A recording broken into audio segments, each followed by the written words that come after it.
Hey, it's Chaim with The Verge, and you're probably pretty familiar with the Nintendo Switch. But this isn't a Nintendo Switch. This is a Nintendo Switch Lite, which, as the name suggests, is a Switch, but smaller. This is our first chance to really try out the Switch Lite for ourselves, and it's a portable version of the Switch. It's sort of like a Game Boy to the Switch's console, almost. You can see the Joy-Cons don't detach. There is a proper directional pad instead of the separate buttons, which is fantastic to play on. Another weird quirk of the Switch Lite is there's no auto brightness sensor. You notice that there's no sensor on the front, so you can manually adjust brightness, but you can't have it automatically do that based on ambient light in the room. Over here on top, you have the power and volume, headphone jack, game card slot. Over here on the bottom, we have USB-C for charging, speakers, and over here, there's a micro SD card slot because there's no kickstand either. Because again, the kickstand is for the tabletop mode when you're playing with the Joy-Cons detached, and this can't do that. One thing I just want to also point out is just how nice the plastic is on here. Nintendo's done a really great job with just the physical materials. It's really great to hold. It's this nice matte tactile plastic. It feels actually very similar to the plastic on the Joy-Con controllers. It's even lighter than the Switch is, and the Switch was already pretty light, and it's just really enjoyable to play on. Battery life for the Switch Lite is important because unlike the full-size Switch, you're only going to be using this portable, which means it needs to last a while. Fortunately, Nintendo says the battery life should be good. They're promising that it'll be better than the old full-size Switch, although the updated version of the big Switch is still going to have the best battery life. As for the rest, it still charges via USB-C.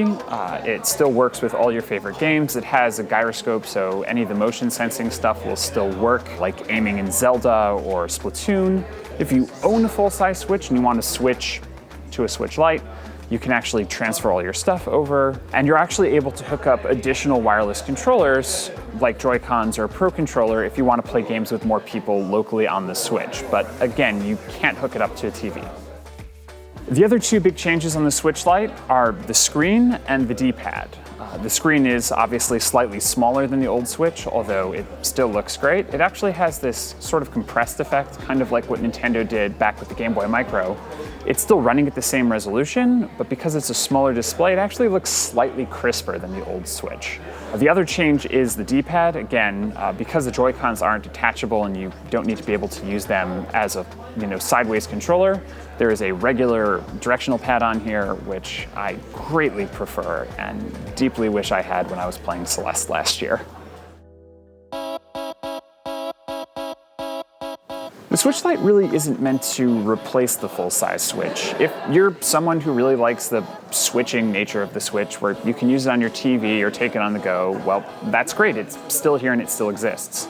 But if you're someone who just wants a really good portable console, and Nintendo's betting that there are people like that, the Switch Lite is great for that. And as someone who's owned a full-size Switch for the last, couple years, I honestly do use mine in portable mode most of the time anyway, so I kind of get the appeal. The Switch Lite will be out on September 20th for $199, which is $100 less than the full-size Switch, and it'll be out in 3 colors. This blue, there's a yellow, and a dark gray. Thanks so much for watching. For more great videos like this, make sure to check out The Verge, like and subscribe, and now I'm going to go back to playing Zelda.